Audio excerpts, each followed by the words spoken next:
Hello and welcome everyone to Last Level Plus. I'm Mr. Black and I've returned at last to Survarium, the competitive multiplayer FPS created by Vostok Games as the spiritual successor to the cult classic s.t.a.l.k.e.r series, and the recently released as a free-to-play title on Steam.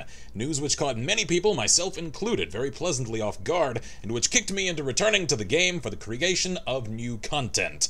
And as one might expect, the game has received several updates since the last time I recorded it, and the new content includes a new team deathmatch mode, a respectable number of new weapons spanning the equipment ranks, the addition of multiple loadout slots, a comprehensive overhaul of the skill system, now allowing for multiple skill paths and specializations, and a number of other less visible updates to the game's infrastructure and mechanics, including multi-regional server support, map revisions, revised mission functionality, UI updates, visual shader tweaks, etc.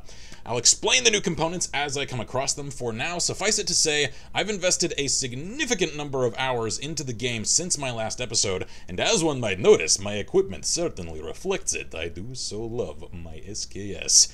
As does my knowledge of the game, at least I like to think so.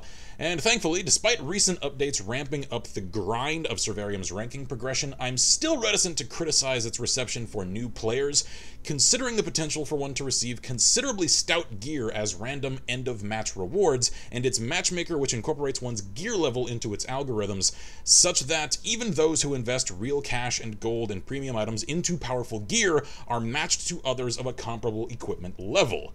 And speaking of which, let's connect to a match, keep calm, and cheeky-breaky! And so I've returned to the zone, and it's quite a relief at that, as I've attempted to record an episode covering Survarium's Steam release once already, and could not connect to a match at the time as the matchmaker essentially stalled out, so I'm relieved to see the issue resolved. I know Vostok recently revised their server structure, separating and organizing players by region.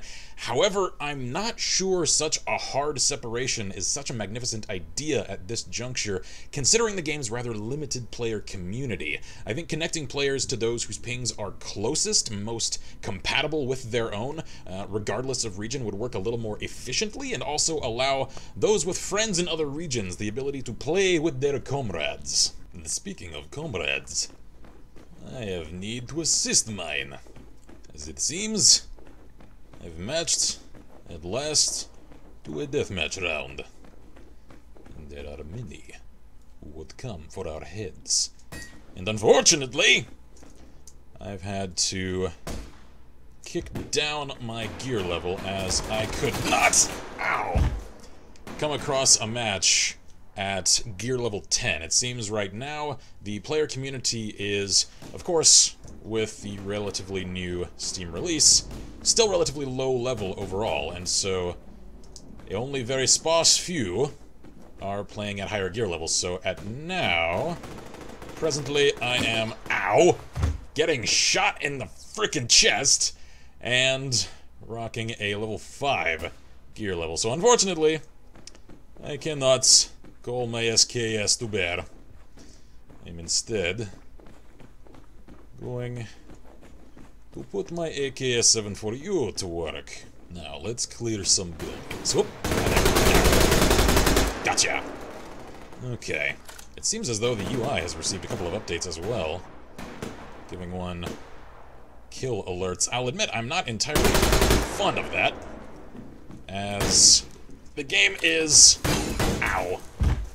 incredibly immersive, especially with its outstanding sound design, and so a visually overworked UI kind of detracts from the overall experience. I like the usual red crosshair upon confirmation of a kill. I like that. However, the actual text coming up, I'm not entirely a fan of. Gotcha. Okay. Although, confirmation is always reassuring. Now then. Seems okay, I need to play this smart. Ivan has just gone down. I'm sorry, Ivan. I could not protect you. I am not the stalker his land deserves. I am, however, the one it needs. Where is your killer? Vengeance shall be mine. I can hear shots ricocheting all around me. I know I'm in the crosshairs of some sniper or another. Perhaps I should have equipped my TOZ and not an SMG, although I'm completely incapable of selecting which map I might prefer to connect to, and so let's avoid the bear trap and avoid getting shot again. And I might like to see, in additional updates later on, the ability to set map connection preferences and/or a more traditional lobby system. I've mentioned this with regard to a couple of other games in the past, and I think it warrants repeating here. I'm always a fan of when games allow for the combination of matchmaking such that one can actually utilize a matchmaker or select a lobby system such that one can connect with friends. And again, I think that might come as a remedy to some of the complaints that I know have cropped up regarding players' recent inability to connect to friends and, you know, clan members in other regions. Okay. I'm very rusty, mind you. Excuse my constant death and the absolutely lethal realism of this game's combat renders it a sort of Zone Dark Souls. Videkes. Really, nice addition. Okay. I'm assuming companion means, yes, assists are now actually in the game. I'm actually quite happy to see that, as I've earned them innumerable times in the past, and yet the game could not actually represent assists in post-match credits. And so I'm quite happy to see that such has resolved. I could swear I heard an SKS shot. Oh yes, I've played enough of this game to recognize, yep, that is an SKS. I recognize the weapon reports of this game, and it helps as well that, as I've mentioned, the sound design is absolutely incredible. One of the most excellent sound design teams I've ever come across in any game at work in Survarium. And so, having shot on a number of ranges with a number of weapons myself, I can actually recognize a number of these reports and confirm that they are indeed rather dreadfully realistic, especially when they are coming down upon you. Okay, I see you. I know you're over there. I'm looking for you. Where are you? Hey, come here. You cannot hide from me, little stalker. I shall find you. And when I do, I shall introduce you to my little Katya. Which I've decided shall indeed, in the name of all of my AKs, here on out. I'm rather partial to the name. It's one of my favorite Slavic female names. Oh god. A lot of death is getting dealt, and I am absolutely disappointed at getting left out. Where is the killing? Where is the fun? I know I'm a little more mobile than this game actually calls for. Survarium is absolutely not a run-and-gun experience. Dear God! A lot of lead is flying underneath me. And it seems this top floor... Oop, hi there. Gotcha! I knew you were coming. I knew it. Okay. Well, relatively clear, he said as he ran across another enemy. It seems as though I've come across an environment in which my little 7-4U is actually well accustomed. Good. Good, good. Whoop! Uh-oh, uh-oh. I'm sorry, friend! I am very sorry! I did not mean for you to get shot in the back. Due to my own stupidity. Okay, right. I'm at 21 health. Gotcha! Svayumat! Anybody catch those references? Anyone at all? Stalker? Bandits? Death sounds? Oh yeah. I'm all over that! Jesus! And speaking of all over it, AK, all over my face. All over it. And as I'm witnessing right now, one little point of criticism with regard to the current matchmaker. Essentially, given the limited pool of players, the matchmaker stretches in either direction, searching for ready players for a match.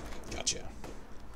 And so one can actually match with players of a gear level which, if you're stuck waiting for a match for a long time, far exceed your own. And so despite the fact that I kicked myself down in gear such that I could not equip my own SKS, I've got multiple teammates, I've noticed, who are equipped with SKSs.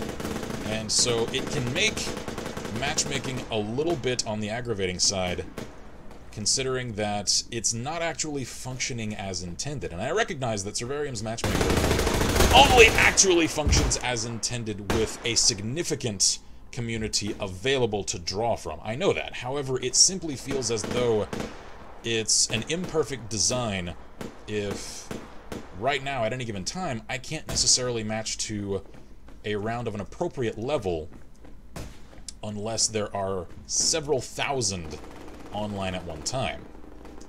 And I'm not entirely sure exactly how one might correct that. I'm simply stating that it's an issue I've noticed, and I know I've seen others much less articulately notice as well. Anyway, let us see here. Where are a couple more targets? Whoop, whoop.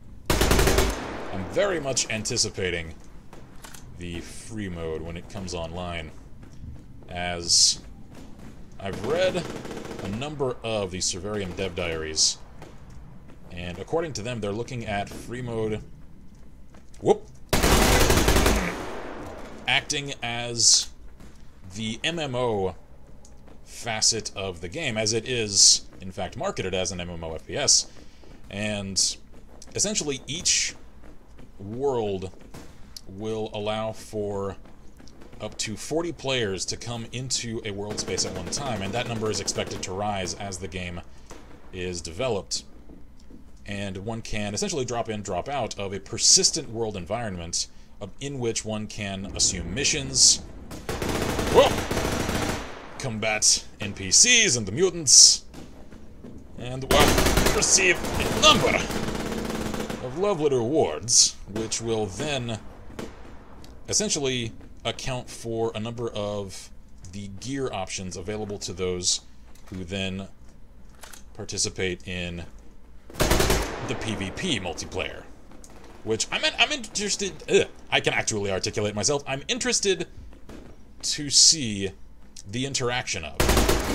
Ow, nice shot with your Remington 700.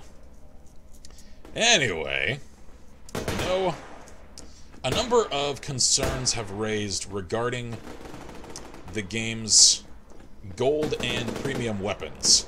And I'm not unaware of it, and I know a couple of commenters are inevitably going to call it out, and so I want to address that prior to... Oh, there you are. You're the asshole on the roof! It's not S.t.a.l.K.E.R on the roof. No, it's not Fiddler on the roof. S.t.a.l.K.E.R on the roof. It is the zone adaptation of the old play. Oh, yes. Hi there. Get wrecked! Oh, you're there. I got you. Nice. Anyway, as I was saying, while there are indeed, premium weapons within the game, they are not at all unbalanced, at least in my educated opinion, due to the fact that many of them are comparable to other existing weapons which one can acquire through non-paid means, and while they do have unique extra abilities tied to them, usually it only has to do with reliability and silver received at the end of a match, not necessarily anything that will affect match balance. And while one can buy gold and then convert that gold into silver with which to acquire weapons that anyone else could then acquire and use those to essentially increase their chances to gain extra abilities for their own weapon modifications, it would require such a cost as to make it relatively rare in terms of exactly, bear trap, when it is done. And, need I remind you, one acquires silver at the end of matches in a rather stout amount. And so one can actually acquire equipment at a relatively easy rate, at a very reasonable price. And thus, it's not so much any amount of pay to win, so much as it is convenience. Gotcha. Ow. As I was about to demonstrate until I reloaded at the very worst time, one can still perform very admirably in this game once one knocks the rust off without any kind of paid content. And essentially what I'm inarticulately attempting to express is that one can acquire anything in this game with very, very sparing exception through either paid means or reasonably paced in-game means. And any of the many paid weapons, I'm not entirely sure any of, but most of those are actually within the rare end-of-match loot drop lists. And speaking of, have I acquired anything of note? I'm very, very much hoping I might acquire one of the new SVD Dragunovs, one of the new weapons added into the game. After match I found a stack of silver. Alright, I can accept that. I was third on my team. It looks as though this UI has actually updated relatively recently. Okie dokie then. So I'll close that. Upgrade equipment. Oh, this is new. I'm not all that interested in upgrading that particular air pack. I'm not entirely sure exactly what these are. Are these discounted upgrades I can use? I'm not entirely sure. Anyway, a couple of other things I wish to note. As I mentioned before, the new skill trees allow for a much more customized experience with regard to what one is capable of doing and performing mid-match, and I'm actually very glad to see that, as it means one can actually tailor the experience to exactly what one actually wants. Equipment-wise, a note for anyone confused, as I was. I was actually rather aggravated when I attempted, a couple of weeks ago, to enter into a match at a low gear level with one of my alternate loadout slots, and kept getting matched to others of a gear level far exceeding my own, essentially 5-10.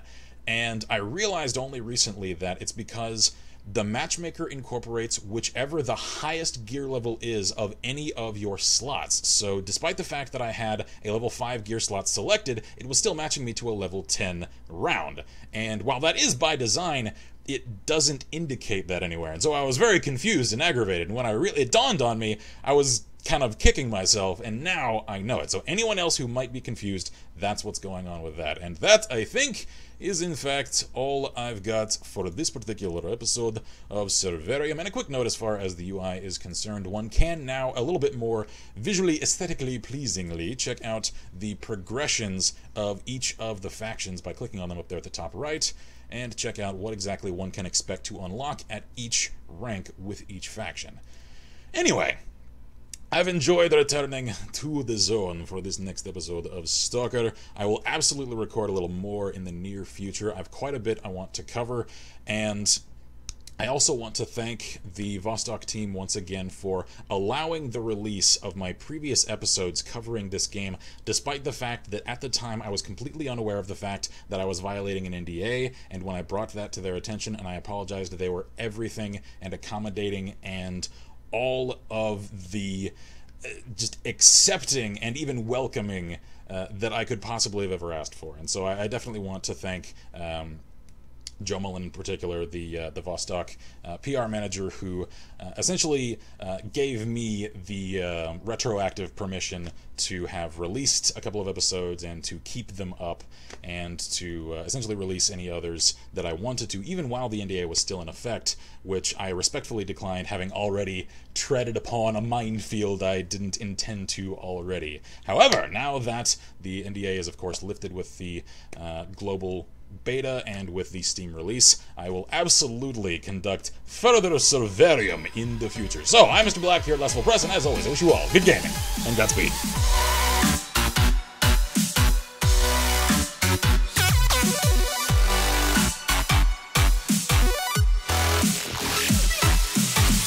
Don't kill me, please. I would appreciate doing not to deal with the killing. Maybe, possibly. Alright, hide behind the tank. I trust the tank to block bullets a great deal more than I trust my sweater. And seeing as I keep coming across the question everywhere in chat, in the comments of everything that Vostok posts, I'll answer the question I know many of you are asking. Where is free mode? According to Vostok, it's coming at the end of the year.